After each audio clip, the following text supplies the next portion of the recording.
아들의 결혼식 날 내 인생 가장 행복해야 할 바로 그날 최은희는 돌이킬 수 없는 실수를 저지르고 말았다. 모든 것은 찰나의 눈맞춤과 한 잔의 술에서 시작되었다. 그 순간이 있기 전까지 그녀는 세상에서 가장 자랑스러운 어머니였다. 화려한 샹들리에가 빛나는 예식장은 하객들의 웅성거림과 은은한 꽃향기로 가득했다. 곱게 한복을 차려입은 은희는 주례사 앞에 나란히 서 있는 아들 내외를 바라보았다. 늠름하게 턱시도를 입은 아들 민수, 눈부신 웨딩드레스를 입은 며느리 서연, 한 폭의 그림 같은 모습이었다. 은희의 가슴 속에서 뜨거운 무언가가 울컥 차올랐다. 남편 없이 홀로 아들을 키우며 보냈던 수십 년의 세월이 주마등처럼 스쳐 지나갔다. 젖병을 물리고 처음 걸음마를 떼던 날 감격에 겨워 울고 초등학교 입학식 날 노란 명찰을 달아주며 대견해했던 기억들. 숱한 밤을 뜬 눈으로 지사하며 아들의 미래를 위해 기도했던 시간들이었다. 내가 아들을 저렇게 잘 키웠구나. 사회가 시작되고 팡파레가 울려 퍼지고 하객들의 박수 소리가 터져 나왔다. 은희 역시 힘껏 박수를 쳤다. 입에는 환한 미소가 걸려 있었지만 바로 그 순간 거대한 파도처럼 낯선 감정이 그녀를 덮쳤다. 끝없는 공허함이었다. 조금 전까지 자신의 전부였던 아들이 이제는 온전히 자신의 것이 아님을 실감하는 순간이었다. 아들의 세상 중심에는 이제 다른 여자가 서 있었다. 자신은 이제 주인공이 아니라 가장 중요한 하객일 뿐이었다. 아들의 인생이라는 무대에서 이제 자신은 천천히 퇴장해야 할 시간이 왔음을 직감했다. 행복과 상실감이라는 모순된 감정 속에서 방황하던 그녀의 시선이 문득 식장 한쪽에 멎었다. 사돈어른 며느리 서연의 아버지인 이진석 씨였다. 그 역시 은희처럼 단정하게 예복을 차려입고 꼿꼿한 자세로 서 있었다. 감정을 거의 드러내지 않는 무뚝뚝한 표정. 첫 상견례 때부터 느껴왔던 전직 교사다운 단정함과 위엄이었다. 하지만 오늘 은희는 그의 다른 모습을 보았다. 기쁨과 대견함으로 빛나야 할 그의 눈동자 깊은 곳에 짙게 드리워진 그늘. 그것은 누구에게도 들키고 싶지 않은 오래 묵은 쓸쓸함의 그림자였다. 은희는 단번에 알 수 있었다. 저 감정은 자신과 같은 종류의 것이라는 것을. 아내를 먼저 떠나보내고 외동딸을 세상의 전부로 여기며 살아왔을 한 아버지의 마음. 딸의 손을 다른 남자의 손에 넘겨주는 지금 이 순간 그 역시 자신처럼 세상에 홀로 남겨진 듯한 기분을 느끼고 있을 터였다. 두 사람의 시선이 허공에서 짧게 마주쳤다. 놀란 듯 먼저 시선을 피한 것은 진석 씨였다. 은희 씨 역시 황급히 고개를 돌렸지만 가슴속에서는 미세한 파문이 일었다. 오늘 이 화려한 예식장에서 자신의 이 복잡한 마음을 이해할 수 있는 유일한 사람이 바로 저 사람이 아닐까. 어색하고 어려운 사돈이라는 이름 뒤에 가려진 동병상련의 마음. 결혼식은 성공적으로 끝났다. 신랑 신부가 퇴장하고 하객들이 인사를 건네고 사진 촬영이 이어졌다. 은희는 기계적으로 웃으며 사람들을 대했지만 마음 한구석의 찬바람은 멈추지 않았다. 그녀는 이제 곧 텅 빈 집으로 혼자 돌아가야 했다. 아들의 웃음소리가 사라진 적막한 그 공간을 앞으로 어떻게 견뎌야 할지 막막하기만 했다. 시끌벅적했던 연회장이 텅 비었다. 행복한 웃음소리와 축하의 말들이 가득했던 공간에는 이제 접시 닦는 소리와 의자 끄는 소리만이 희미하게 울렸다.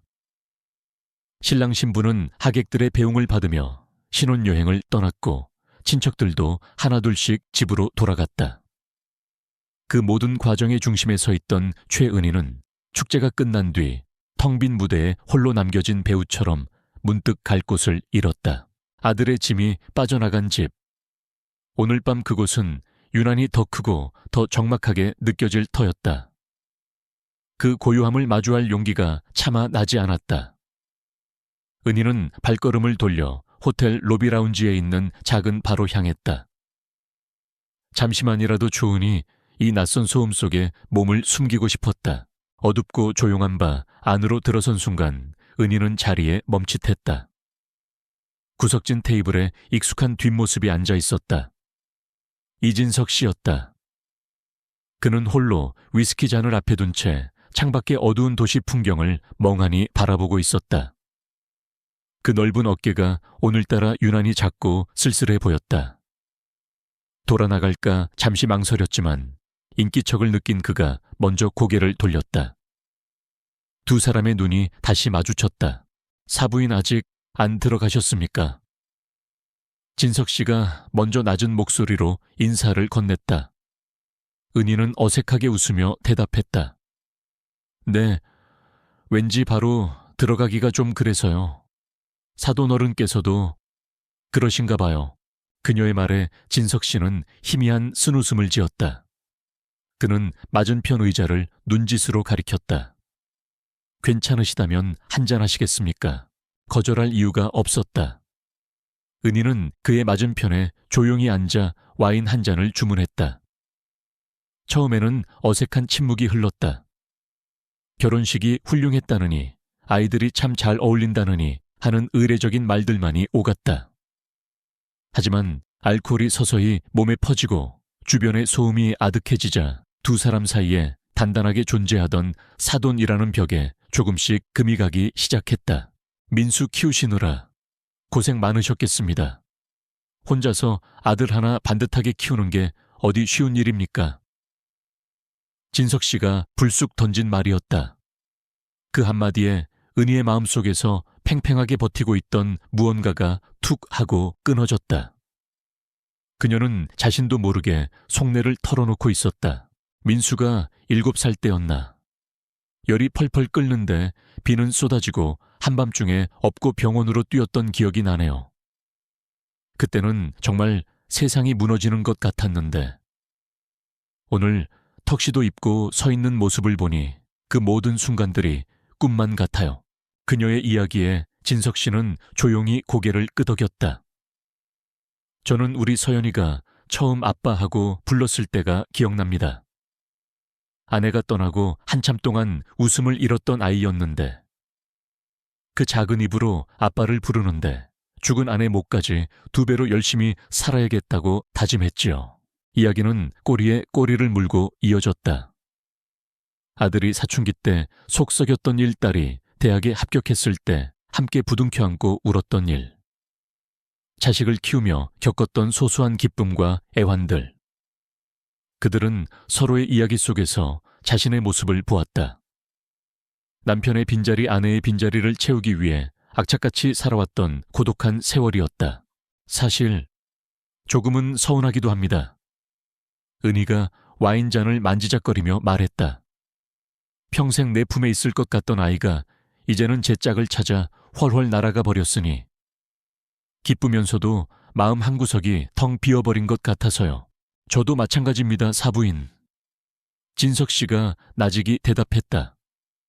세상에서 가장 아름다운 도둑을 맞은 기분입니다. 내 가장 소중한 보물을 훔쳐갔는데 화를 낼 수도 없고 그저 웃으며 축하해줘야만 하는 그런 기분이랄까요. 그의 비유에 은희는 자신도 모르게 풋 하고 웃음을 터뜨렸다. 오늘 하루 종일 지었던 그 어떤 웃음보다도 가장 솔직한 웃음이었다. 웃음 끝에 어째서인지 눈물이 핑 돌았다.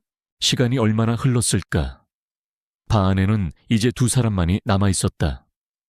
그들은 더 이상 서로를 사돈어른 사부인이라고 부르지 않았다. 그저 서로의 아픔을 가장 잘 이해하는 유일한 사람으로서 마주 앉아 있을 뿐이었다.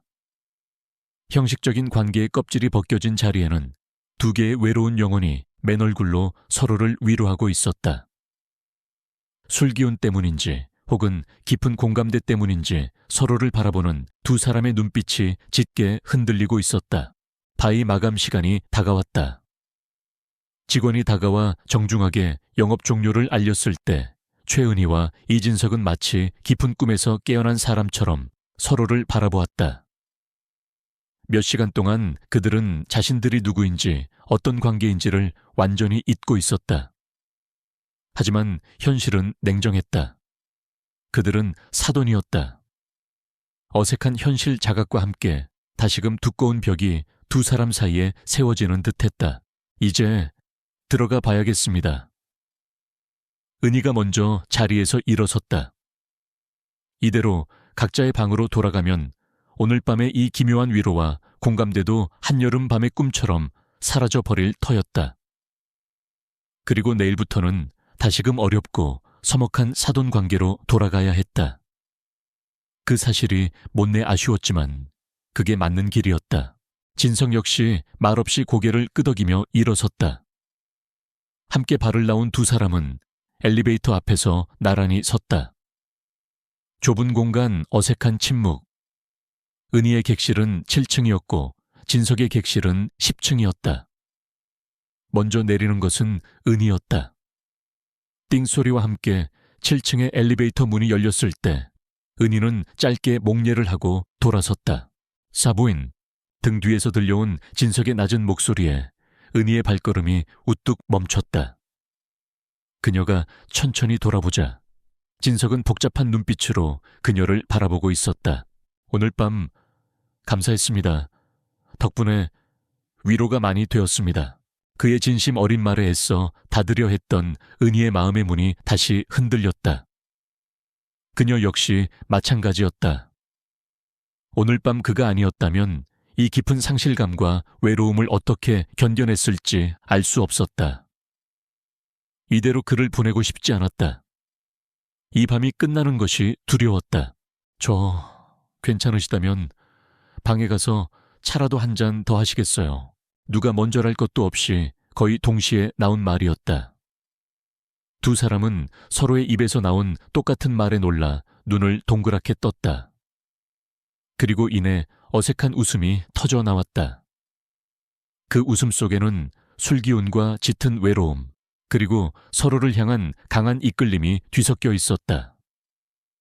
이성의 경고등이 머릿속에서 맹렬하게 울렸지만 수십 년간 억눌려왔던 감정의 파도는 그보다 훨씬 더 거셌다. 결국 은희의 객실 문이 열리고 두 사람은 함께 안으로 들어섰다. 창밖으로는 서울의 야경이 달빛 아래 아스라이 펼쳐져 있었다. 그들은 차 대신 미니배에 있던 와인을 꺼내 다시 잔을 채웠다.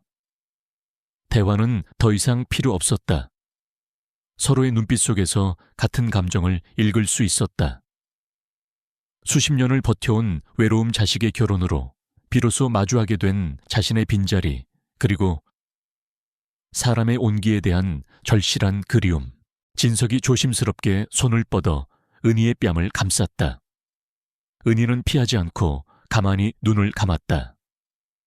거칠지만 따뜻한 그의 손길에서 그녀는 남편이 떠난 이후 처음으로 느껴보는 안도감을 느꼈다. 그것은 뜨거운 욕망이라기보다는 차가운 세상에 함께 기댈 곳을 찾은 두 영혼의 처절한 몸부림에 가까웠다. 달빛이 희미하게 방 안을 비추는 가운데 그들은 서로의 외로움을 보듬으며 하룻밤의 실수를 저질렀다. 다음 날 아침, 커튼 사이로 스며든 눈부신 햇살에 은희가 먼저 눈을 떴다.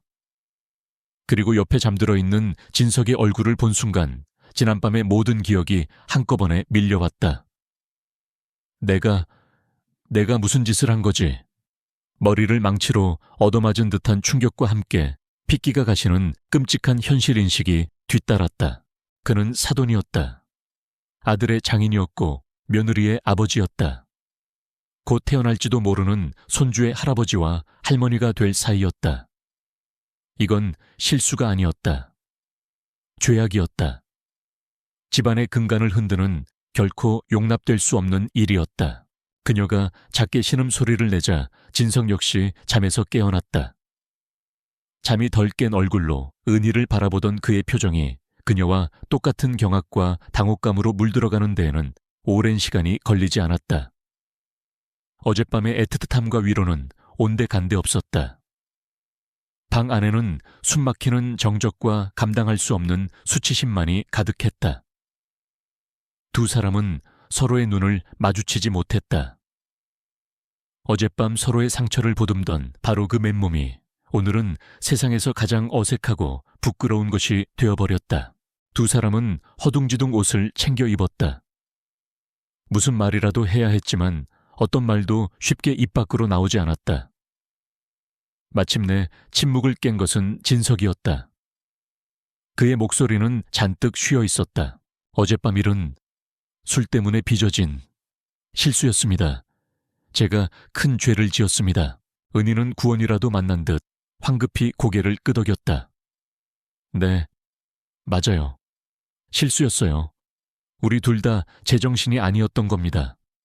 그러니 부디 잊어주세요. 물론입니다. 아이들을 위해서라도 이 일은 없었던 일로 해야 합니다. 영원히. 그렇게 그들의 짧은 대화가 끝났다. 진석은 더 이상 아무 말 없이 마치 범죄 현장을 빠져나가는 사람처럼 서둘러 방을 나갔다. 쾅 하고 문이 닫히는 소리와 함께 방 안에는 은희 혼자 남겨졌다. 그녀는 그대로 침대맡에 주저앉아 얼굴을 감쌌다. 잊어야 한다. 없었던 일로 해야 한다. 하지만 그녀는 직감했다. 이 끔찍한 실수의 기억은 평생 지워지지 않는 낙인이 되어 자신들을 올가맬 것이라는 것을. 그날 이후 최은희의 시간은 멈춰버렸다. 결혼식 밤의 끔찍한 실수는 악몽처럼 매일 밤 그녀를 찾아왔다. 애써 잊으려 할수록 기억은 더욱 선명한 형태로 되살아나 그녀를 괴롭혔다. 그녀는 이진석 씨의 연락처를 차단했고 아들과의 통화에서도 혹시나 그의 안부가 나올까봐 전전긍긍했다. 이 비밀은 그녀 혼자 짊어지고 가야 할 평생의 멍해라고 생각했다. 하지만 현실은 그녀가 도망칠 수 있도록 내버려 두지 않았다. 몇 주가 흐른 뒤 아들 민수에게서 전화가 걸려왔다. 엄마, 이번 주말에 뭐해? 우리 집들이 할 건데 당연히 와야지. 서연이네 아버님도 오시기로 했어. 아들의 밝은 목소리를 듣는 순간 은희의 심장이 철렁 내려앉았다. 올 것이 오고야 말았다. 그를 다시 마주해야만 했다. 그것도 아무것도 모르는 아이들의 행복한 웃음소리가 가득할 바로 그 신혼집에서. 온몸의 피가 차갑게 식는 것 같았지만 아들의 중요한 첫 집들이에 가지 않을 도리는 없었다. 그녀는 떨리는 목소리로 애써 아무렇지 않은 척 그럼 당연히 가야지 라고 대답했다. 약속한 주말 은희는 몇 번이나 옷을 갈아입으며 마음을 다잡았다. 최대한 단정하고 최대한 평범하게. 그와의 관계를 의심할 만한 아주 작은 빌미도 주어서는 안 됐다. 아들의 신혼집에 도착했을 때 문을 열어준 며느리 서연의 얼굴에는 행복감이 가득했다. 어머님 오셨어요. 아버지는 먼저 와 계세요. 서연의 말에 은희는 숨을 잠시 멈췄다. 거실 소파에 꼿꼿한 자세로 앉아있는 이진석 씨의 모습이 보였다. 그날 이후 처음으로 마주하는 순간이었다. 두 사람의 시선이 아주 잠깐 찰나의 순간 동안 허공에서 부딪혔다. 그리고는 마치 자석에 같은 극처럼 서로를 맹렬하게 밀어냈다. 둘은 동시에 시선을 피했다. 오셨습니까, 사부인? 그가 먼저 자리에서 일어나며 딱딱한 목소리로 인사했다. 네, 사돈어른. 먼저 와 계셨군요. 은희 역시 준비한 대사처럼 감정 없는 목소리로 화답했다. 아이들은 두 사람 사이에 흐르는 냉랭하고 어색한 기류를 전혀 눈치채지 못했다. 그저 오랜만에 부모님을 뵙는다는 기쁨에 들떠 제잘거릴 뿐이었다. 서연이 정성껏 차린 저녁 식탁에 모두 둘러앉았을 때 은희에게는 그 시간이 마치 가시방석처럼 느껴졌다. 맛있는 음식들은 모래알처럼 까끌거렸고 아이들의 행복한 웃음소리는 멀리서 들려오는 소음처럼 아득했다. 그녀의 온 신경은 맞은편에 앉은 진석에게로 향해 있었다. 그 역시 마찬가지인 듯 시종일관 굳은 표정으로 밥만 먹고 있었다. 아이들이 대화를 주도하지 않았다면 식탁에는 숨막히는 침묵만이 흘렀을 터였다. 아버지, 저희 엄마한테도 술 한 잔 따라 드리세요. 사돈끼리 잔도 좀 부딪히셔야죠. 아들 민수가 분위기를 띄우려 던진 말에 은희와 진석의 얼굴이 동시에 굳어졌다. 술. 그 단어가 두 사람에게는 금기어와도 같았다. 진석은 잠시 망설이다 이내 자리에서 일어나 은희의 빈잔에 술을 따랐다. 술병을 쥔 그의 손이 미세하게 떨리는 것을 은희는 보았다. 술잔이 채워지는 짧은 순간 두 사람의 손이 스칠 듯 가까워졌다. 은희는 화들짝 놀라며 몸을 뒤로 뺐다. 그날 밤 와인잔을 부딪히던 기억이 섬광처럼 머릿속을 스쳤다. 자다같이 행복을 위해서 건배 아들의 선창에 모두가 잔을 높이 들었다. 은희와 진석은 마지못해 잔을 들고 서로의 눈을 피한 채 허공에 잔을 부딪혔다. 쨍 하는 소리가 마치 깨져버린 그들의 관계를 비웃는 것처럼 날카롭게 들렸다. 식사가 끝나고 은희는 설거지를 돕겠다는 핑계로 주방으로 도망쳤다. 거실에서 들려오는 진석의 목소리 하나하나에 심장이 곤두섰다. 이 시간이 1분이라도 빨리 끝나기만을 간절히 바랐다. 마침내 집으로 돌아갈 시간이 되었다. 은희는 서둘러 작별 인사를 하고 현관을 나섰다. 진석 역시 그녀를 뒤따라 나왔다. 아이들에게는 각자 방향이 달라 따로 가는 것처럼 보였을 테지만 사실 두 사람은 서로 단 1초라도 단둘이 있는 상황을 피하고 싶었던 것이다. 엘리베이터 앞에서 그들은 다시 한번 어색하게 마주섰다. 먼저 가보겠습니다. 네, 그것이 그날 그들이 나눈 마지막 대화였다. 각자의 택시에 올라 반대 방향으로 멀어지면서 두 사람은 똑같은 생각을 했다. 이 비밀은 축복이 되어야 할 아이들의 관계에까지 어두운 그림자를 들이우고 있었다. 감추면 감출수록 그들의 일상은 점점 더 숨막히는 연극 무대가 되어가고 있었다. 시간은 무심하게 흘러갔고 어느새 민족 최대의 명절인 추석이 다가왔다. 결혼 후 첫 명절을 맞이하는 아이들은 양가 부모님을 모두 신혼집으로 초대했다. 최은희는 가고 싶지 않았지만 며느리 서연이 어머님 아버님이랑 두 분만 계시면 저희 마음이 안 편해요. 오셔서 저희가 차린 음식만만 봐주세요라며 애교 섞인 목소리로 부탁하는 것을 차마 거절할 수 없었다. 그녀는 다시 한번 단단히 마음의 갑옷을 챙겨 입고 아들의 집으로 향했다. 이번에도 역시나 이진석 씨가 먼저 와 있었다. 그는 거실에서 말없이 신문을 보고 있었다. 은희는 짧게 목례만 하고 곧장 주방으로 들어갔다. 이미 음식 준비로 분주한 며느리를 돕는다는 핑계였다. 주방이라는 좁은 공간은 그에게서 자신을 격리시켜줄 훌륭한 도피처였다. 어머님, 이건 제가 할게요. 앉아 계세요. 아니다. 명절인데 나도 뭐라도 해야 마음이 편하지. 은희는 며느리의 만류에도 불구하고 팔을 걷어붙이고 전을 붙이기 시작했다.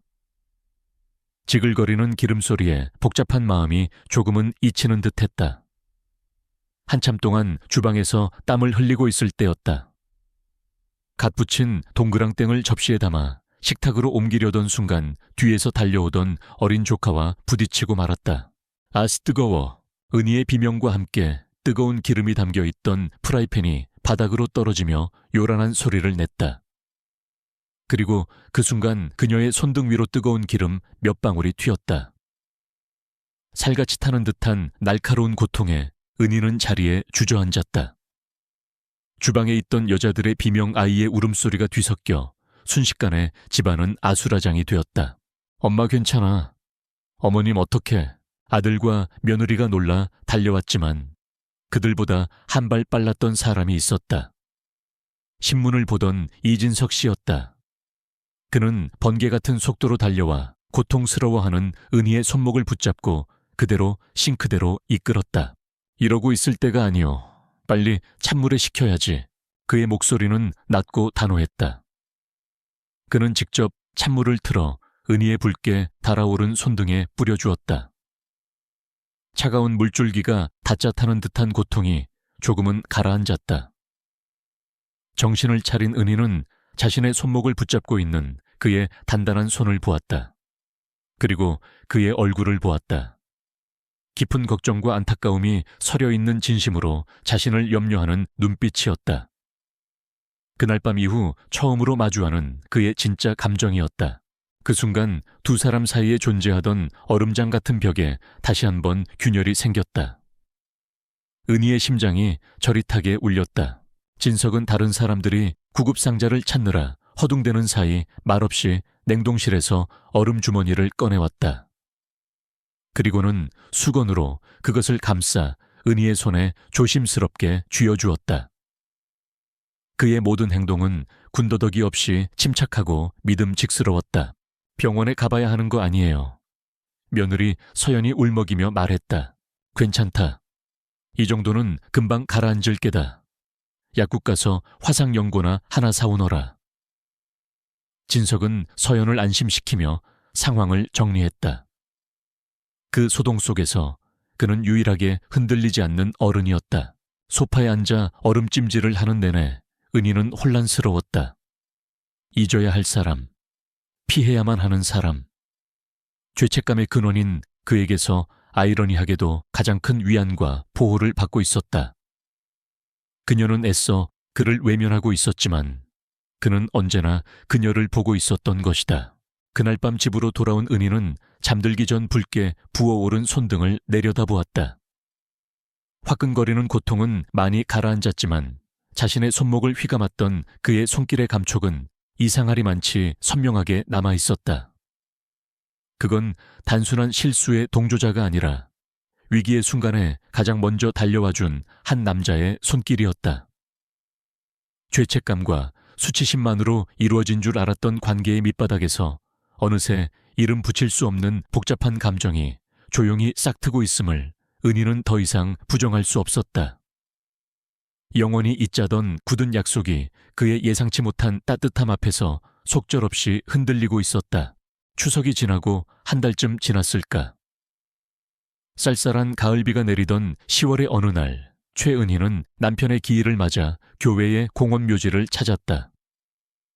살아생전 남편이 좋아했던 육개장과 하얀 쌀밥을 모은 도시락에 정성껏 담아 의뢰 그랬듯 홀로 버스에 몸을 실었다. 매년 반복되는 일이었지만 남편의 빈자리는 세월이 흘러도 좀처럼 무뎌지지 않았다. 남편의 묘소 앞에 음식을 차려놓고 한참 동안 회포를 풀고 일어섰을 때였다. 잿빛이었던 하늘에서 예고도 없이 굵은 빗방울이 후드득 떨어지기 시작했다. 비는 순식간에 장대비로 변했다. 은희는 서둘러 가방으로 머리를 가리고 공원묘지 입구에 있는 낡은 버스 정류장 처마 밑으로 몸을 피했다. 에어이크, 거센 빗줄기를 피해 정류장 안으로 들어선 순간 은희는 숨을 멈췄다. 먼저 와 비를 피하고 있던 사람이 있었다. 빗물에 젖은 바바리 코트, 그리고 그 손에 들린 하얀 국화꽃 한 다발. 이진석 씨였다. 두 사람은 서로를 발견하고는 말문이 막힌 채 한동안 그 자리에 서 있었다. 이런 곳에서 이런 모습으로 마주치게 될 줄은 꿈에도 몰랐다. 진석의 손에 들린 국화꽃. 오늘이 그의 아내 기일이거나 혹은 그 역시 자신처럼 사무치는 그리움을 안고 이곳을 찾았으리라. 그 사실이 두 사람 사이에 흐르던 어색한 공기를 더욱 무겁게 만들었다. 오셨습니까? 먼저 침묵을 깬 것은 진석이었다. 네, 남편 기일이라서요. 사돈 어른께서도. 은희가 말끝을 흐리자 진석은 희미하게 고개를 끄덕였다. 집사람이 국화꽃을 좋아했습니다. 짧은 대화가 끊기고 정류장 안에는 세차게 내리는 빗소리만이 가득했다. 두 사람은 아무 말 없이 약속이라도 한 듯 쏟아지는 비를 바라보았다. 아이들 없이, 다른 가족들 없이 오롯이 단둘이 마주선 것은 그날 밤 이후 처음이었다. 피하려고 하면 할수록 운명은 두 사람을 자꾸만 더 기묘한 방식으로 엮어가고 있었다. 한참 동안 침묵이 이어지던 그때 은희가 먼저 용기를 냈다. 그의 따뜻했던 손길을 걱정스럽던 눈빛을 더는 외면할 수 없었다. 이 숨막히는 어색함을 깨고 싶었다. 저 사돈어른, 사실은 그동안 많이 불편했습니다. 은희의 갑작스러운 고백에 진석이 천천히 고개를 돌려 그녀를 바라보았다. 집들이 때도 그렇고 명절 때도 아이들 앞에서 아무렇지 않은 척하는 게 너무 힘들었습니다. 떨리는 목소리였다. 하지만 한번 터져나온 말은 멈추지 않았다. 제가 저지른 잘못 때문에 애꿎은 아이들 만나는 것까지 가시방석이 되어버렸으니까요. 모든 게 제 탓인 것만 같아서. 그녀의 말에 진석이 깊은 한숨을 내쉬었다. 아닙니다, 사부인. 어찌 사부인만의 탓이겠습니까? 저 역시 마찬가지였습니다. 아이들 웃는 얼굴을 볼 때마다 죄를 짓는 것 같아 고개를 들 수가 없었습니다. 실수를 덮으려고 시작한 거짓말이 우리를 더 깊은 수렁으로 빠뜨리고 있었던 게지요. 처음이었다.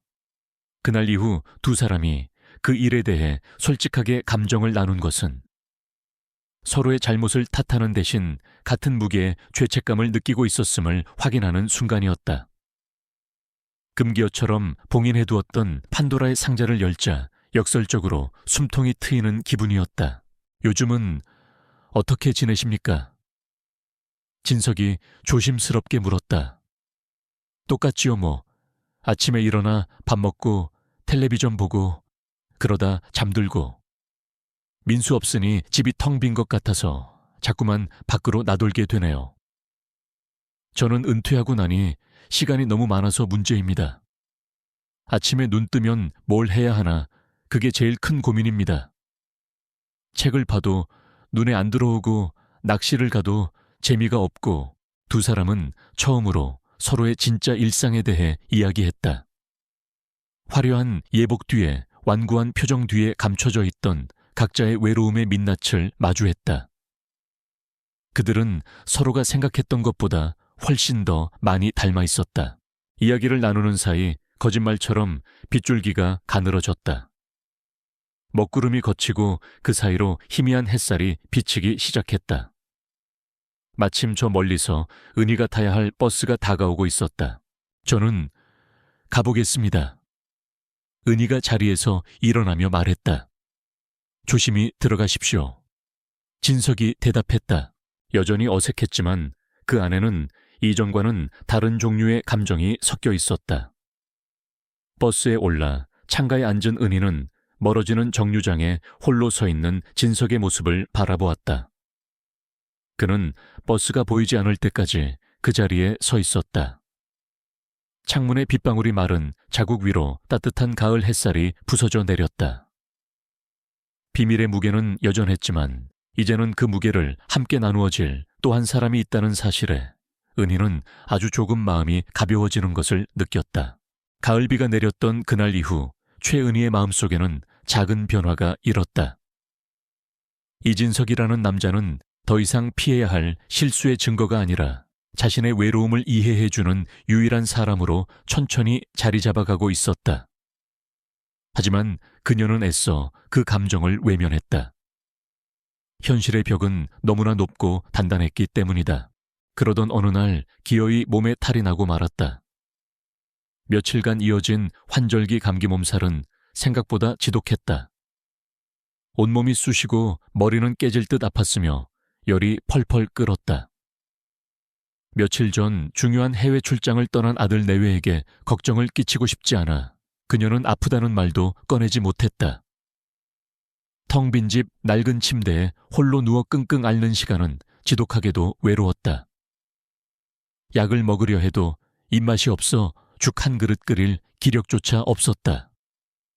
서러움에 눈물이 핑 돌았다. 그때였다. 딩동. 현관 초인종 소리가 희미하게 들렸다. 이 시간에 찾아올 사람이 없는데 은희는 힘겹게 몸을 일으켜 현관문으로 다가갔다. 인터폰 화면에 나타난 얼굴을 확인한 순간 그녀는 자신의 눈을 의심했다. 이진석 씨였다. 은희의 머릿속이 하얘졌다. 문을 열어주어야 하나 아니면 없는 척해야 하나. 짧은 순간 수만 가지 생각이 스쳐 지나갔다. 하지만 끙끙 앓는 신음소리를 내며 서 있는 지금 그를 그냥 돌려보낼 수는 없었다. 그녀는 떨리는 손으로 간신히 문을 열었다.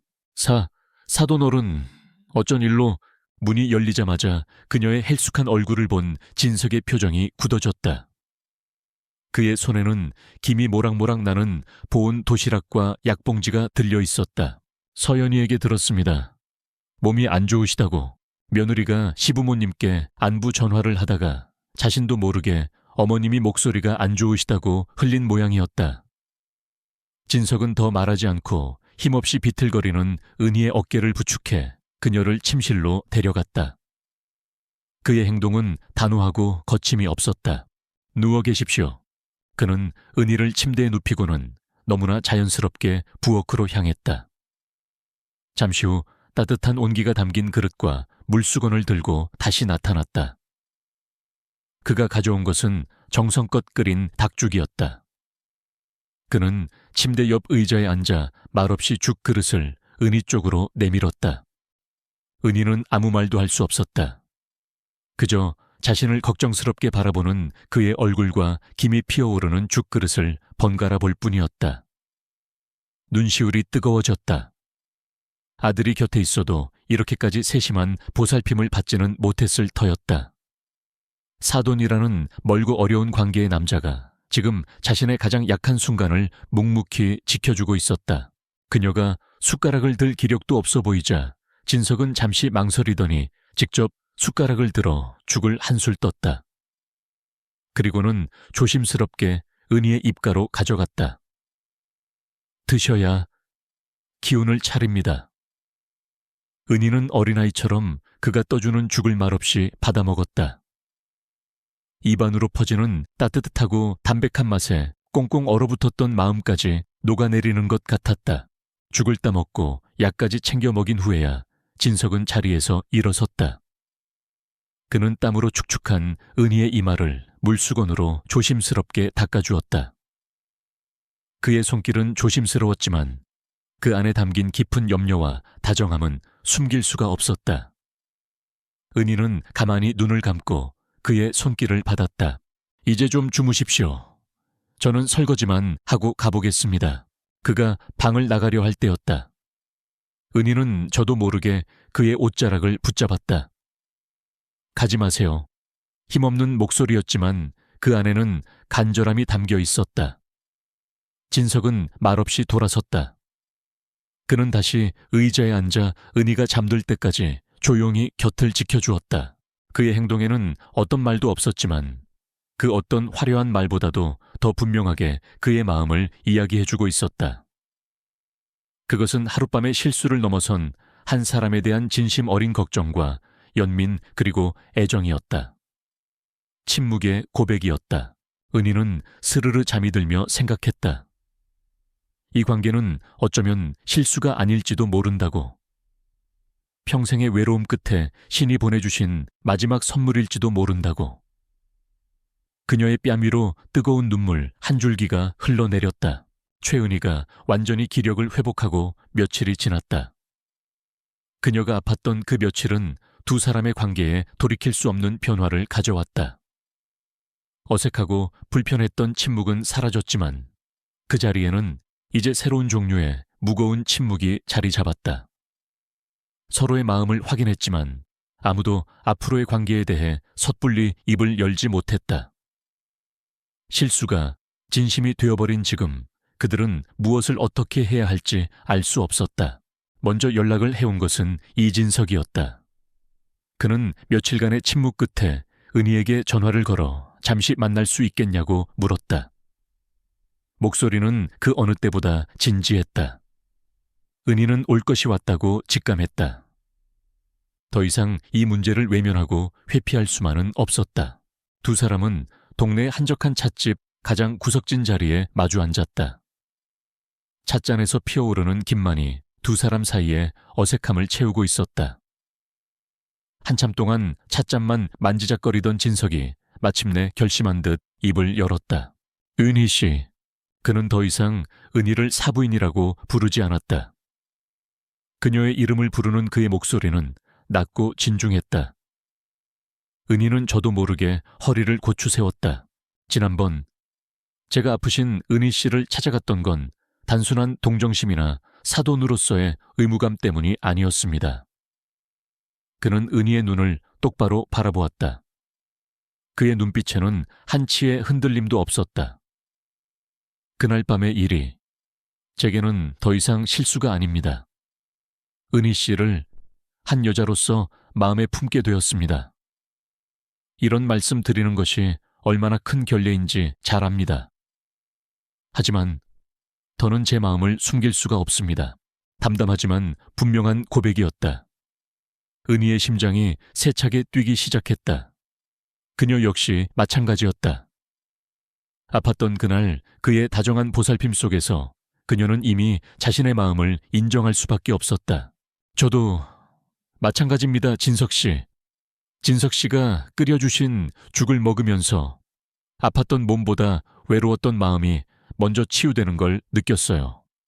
저 역시 진석 씨를 남자로 느끼고 있습니다. 서로의 마음을 확인하는 순간 짧은 기쁨이 스쳐 지나갔다.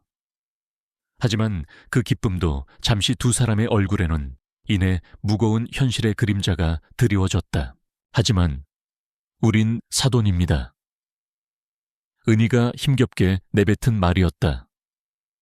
그 한마디가 그들의 발목을 잡고 있는 거대한 족수의 무게를 실감하게 했다. 아이들이 이 사실을 알게 되면 뭐라고 생각할까요? 진석의 얼굴에도 괴로움이 서렸다. 결혼한 지 얼마나 됐다고 부모들이 이런 엄청난 일을 벌였다는 걸 알면 아이들이 받을 충격은 상상조차 할 수 없소. 그들의 눈앞에 폭풍우가 몰아치는 바다가 펼쳐졌다. 아이들의 행복한 얼굴, 아버지 어머니 하며 따르던 살가운 목소리. 그 모든 것을 망가뜨릴 수도 있었다.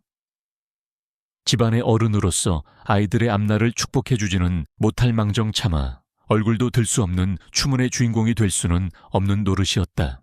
친척들은, 이웃들은 사돈끼리 눈이 맞았다는 흉흉한 소문이 꼬리표처럼 평생 그들을 따라다닐 터였다. 보수적인 가치관 속에서 평생을 살아온 그들에게 사회적 시선과 평판은 무시할 수 없는 거대한 장벽이었다. 어쩌면 우리는 여기서 멈춰야 하는 걸지도 모릅니다. 은희가 떨리는 목소리로 말했다. 아이들을 위해서 없었던 일처럼 다시 예전의 사돈 관계로 돌아가야 하는지도. 그녀의 말에 진석은 한참 동안 아무 말도 하지 않았다. 그는 찻잔 속에서 흔들리는 자신의 얼굴을 오랫동안 들여다보았다. 그리고는 천천히 고개를 저었다. 은희 씨, 우리 인생도 이제 얼마 남지 않았습니다. 그의 목소리에는 단호한 힘이 실려 있었다. 지난 수십 년간 우리는 누군가의 남편, 누군가의 아내로 살았고 그 후에는 오직 민수의 엄마, 서연의 아빠로 살아왔소. 우리 자신을 위한 삶은 단 한순간도 없었지 않습니까? 남은 시간이라도 오롯이 우리 자신을 위해 살아보면 안 되는 겁니까? 그의 말은 은희의 가슴을 깊이 파고들었다. 그렇다. 그녀는 평생을 누군가를 위해 살아왔다. 이제 아들마저 둥지를 떠난 지금 그녀에게는 무엇이 남았는가? 다시 찾아온 이 설렘과 따뜻함을 그저 해서는 안 될 일이라는 이유만으로 포기해야만 하는가? 아이들에게 상처를 주게 될 겁니다. 하지만 숨기고 거짓말하는 것이 더 큰 상처를 주는 일일지도 모릅니다. 우리가 진심으로 행복하다면 아이들도 언젠가는 이해해 주지 않겠습니까? 진석은 떨리는 은희의 손 위로 자신의 손을 조심스럽게 포겠다. 그의 손은 따뜻하고 강했다. 나와 함께 이 폭풍을 마주할 용기를 내어주시겠소? 그의 눈을 바라보는 순간 은희는 결심했다. 더 이상 도망치지 않기로, 더 이상 숨지 않기로. 두려웠지만 이 사람과 함께라면 견뎌낼 수 있을 것 같았다. 그녀는 조용히 고개를 끄덕였다. 그녀의 눈가에 맺힌 것은 더 이상 두려움의 눈물이 아니었다. 늦게 찾아온 자신의 마지막 사랑을 지키기 위한 용기의 다짐이었다. 용기를 내기로 결심한 그날 이후 최은희와 이진석은 며칠 동안 어떻게 아이들에게 이야기를 꺼내야 할지 밤낮으로 고민했다. 전화로 말할 수는 없는 노릇이었다. 문자로 보낼 이야기는 더더욱 아니었다. 결국 두 사람은 아이들을 직접 만나서 진심을 다해 모든 것을 털어놓기로 결정했다. 진석이 대표로 며느리인 서연에게 전화를 걸었다. 서연아, 아비다. 이번 주말에 민수랑 같이 시간 좀 내주지 않겠니? 너희 어머니랑 다 같이 저녁이라도 한 끼 하자꾸나. 중요한 드릴 말씀이 있다. 중요한 말씀이라는 말에 서연은 무슨 일이냐고 물었지만 진석은 그저 만나서 이야기하자며 말을 아꼈다. 아이들은 아마도 어른들의 건강 문제거나 혹은 재산 문제일 것이라고 막연히 짐작했을 터였다. 그들이 상상조차 할 수 없는 폭풍이 기다리고 있다는 사실은 꿈에도 모른 채 약속한 날 네 사람은 조용한 한정식집의 별실에 마주 앉았다. 시작은 화기애애했다. 아이들은 부모님의 건강을 물었고 두 사람은 손주 계획은 없냐며 웃으며 타박을 놓기도 했다. 하지만 그 화기애애함 속에는 미묘한 긴장감이 흐르고 있었다. 은희와 진석은 애써 웃고 있었지만 얼굴은 굳어 있었고 아이들은 그런 두 사람의 눈치를 살피며 조심스러워했다. 어느 정도 식사가 진행되고 어색한 침묵이 잠시 흘렀을 때였다. 진석이 무겁게 입을 열었다. 민수야, 서연아. 그가 아이들의 이름을 부르는 순간 방 안의 공기가 삽시간에 무겁게 가라앉았다. 아이들은 하던 젓가락질을 멈추고 긴장된 얼굴로 아버지를 바라보았다. 은희는 마른 침을 삼키며 테이블 아래로 진석의 손을 꼭 잡았다. 그의 손 역시 차갑게 식어 있었다. 오늘 너희를 보자고 한 건 다름이 아니라 나와 너희 어머니의 일 때문이다. 진석의 말에 아이들은 의아한 표정을 지었다. 두 분 사이에 무슨 일이라도 있으셨나 하는 얼굴이었다. 네오의 결혼식 날 기억하지 그날. 우리는 참 기쁘면서도 동시에 아주 외로웠단다. 평생의 전부였던 너희를 떠나보낸다는 게 생각보다 견디기 힘든 일이더구나.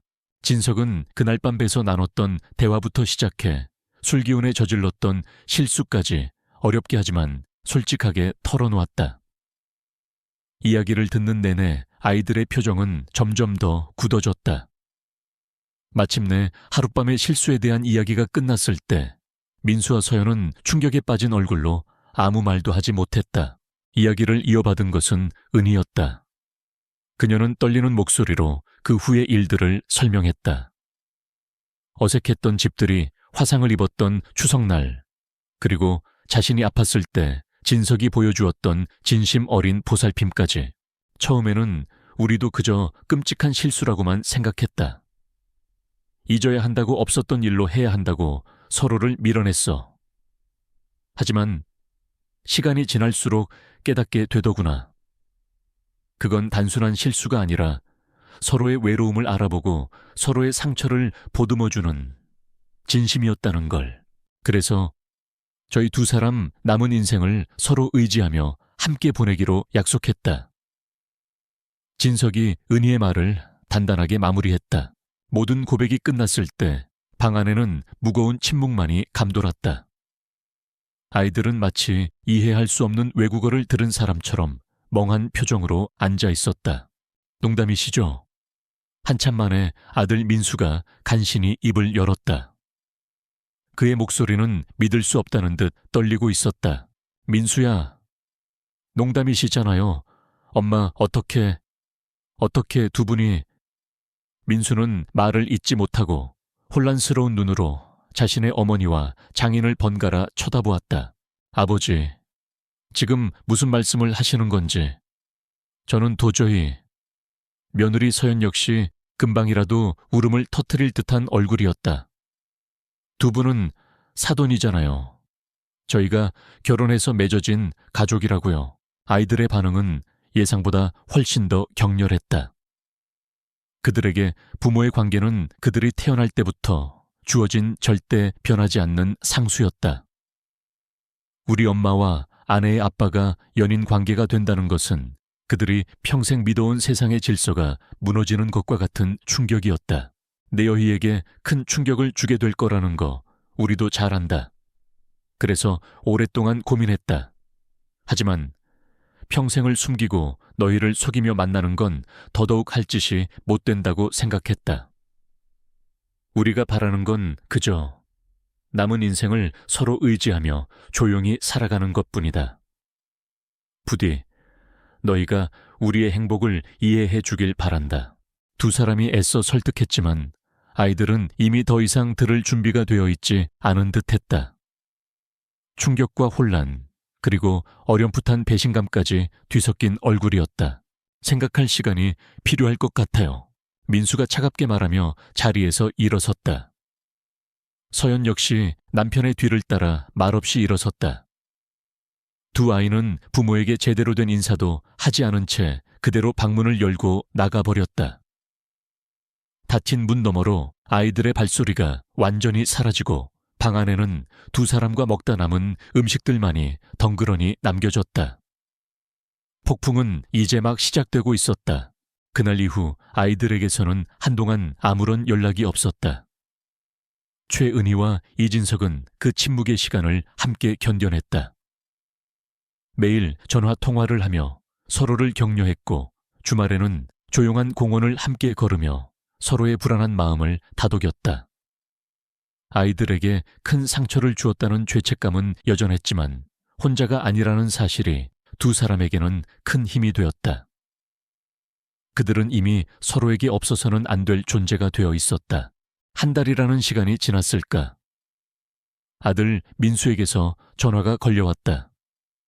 저녁 식사를 함께 하자는 것이었다. 두 사람은 비장한 마음으로 다시 한번 약속 장소로 향했다. 지난번과는 다른 아이들의 신혼집이었다. 집안의 분위기는 무겁지도 그렇다고 이전처럼 마냥 밝지도 않았다. 차분하고 진지한 공기가 흘렀다. 식탁에 마주 앉아 한참 동안 뜸을 들이던 아들 민수가 먼저 입을 열었다. 엄마, 아버님, 저희 그동안 둘이서 이야기 많이 했어요. 며느리 서연이 남편의 말을 이어받았다. 솔직히 말씀드리면 처음에는 너무 충격적이었어요. 어떻게 이런 일이 있을 수 있나 싶었고 세상이 무너지는 것 같았어요. 저희가 알던 모든 게 뒤죽박죽되는 기분이었어요. 아이들은 지난 한 달간 겪었던 혼란과 갈등을 솔직하게 털어놓았다. 처음에는 화도 났고 두 분을 이해할 수 없었다고 했다. 남들이 알게 될까봐 창피한 마음이 들었던 것도 사실이라고 했다. 하지만 밤새워 이야기를 나누면서 그들은 점차 다른 것을 보게 되었다고 했다. 저희는 두 분이 얼마나 외로우셨을지 단 한 번도 진지하게 생각해보지 않았더라고요. 민수가 씁쓸하게 웃으며 말했다. 저희가 행복하다는 이유로 엄마와 아버님의 외로움을 너무 당연하게 생각했던 것 같아요. 저희 행복을 지키기 위해 두 분이 평생을 외롭게 사시길 바랐던 건 너무 이기적인 생각이었어요. 두 분이 행복하시다면 저희는 괜찮아요. 서연이 눈물을 글썽이며 마지막 말을 맺었다. 그러니 다른 사람 시선 신경 쓰지 마시고 두 분 행복만 생각하세요. 저희가 두 분의 가장 든든한 편이 되어 드릴게요. 그 말을 듣는 순간 은희와 진석의 눈에서도 뜨거운 눈물이 흘러내렸다. 가장 넘기 힘들 것이라 생각했던 거대한 산을 아이들이 먼저 넘고 다가와 준 것이었다. 네 사람은 한참 동안 아무 말 없이 서로를 향한 미안함과 고마움이 뒤섞인 눈물을 흘렸다. 그리고 다시 몇 계절이 흘렀다. 은희와 진석은 이제 세상에서 가장 특별한 사돈 연인이 되었다. 처음에는 어색해하던 아이들도 이제는 오늘 두 분 데이트 잘하셨어요 라며 스스럼 없이 농담을 건네는 사이가 되었다. 그들은 서두르지 않고 천천히 서로의 삶에 스며들었다. 주말에는 함께 손을 잡고 미술관에 가거나 오래된 영화를 보러 갔다. 평일에는 각자의 집에서 시간을 보내다가도 저녁이 되면 오늘은 뭘 해 먹을까 라며 다정하게 통화하는 평범한 연인들처럼 지냈다.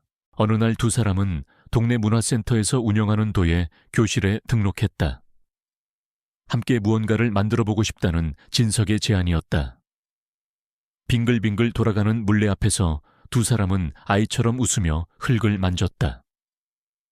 처음에는 모양도 제각각이고 삐뚤빼뚤했지만 서로의 손길이 더해지자 점차 하나의 형태를 갖추어갔다. 그들은 함께 힘을 합쳐 투박하지만 단아한 모양의 백자 꽃병 하나를 만들어냈다. 완벽하지는 않았지만 두 사람의 첫 번째 공동 작품이었다. 며칠 뒤 잘 구워져 나온 꽃병을 들고 집으로 돌아온 날, 두 사람은 함께 근처 꽃집에 들러 은희가 가장 좋아하는 작약 몇 송이를 샀다. 거실 테이블 위에 놓인 꽃병에 두 사람이 함께 꽃을 꽂았다. 서툰 솜씨였지만 그들의 손길이 닿은 작약은 세상 그 어떤 꽃다발보다도 아름다워 보였다. 창밖으로 부드러운 저녁 노을이 비쳐 들어오고 있었다. 은희와 진석은 나란히 소파에 앉아 자신들이 함께 만든 꽃병을 말없이 바라보았다. 아들의 결혼식 날 지독한 외로움 속에서 시작되었던 하룻밤의 실수. 그 실수는 길고 아픈 시간을 거쳐 이제 그들의 황혼을 밝혀주는 가장 따뜻하고 아름다운 꽃이 되어 피어나고 있었다. 서로를 바라보는 두 사람의 얼굴에 더없이 평온하고 다정한 미소가 떠올랐다.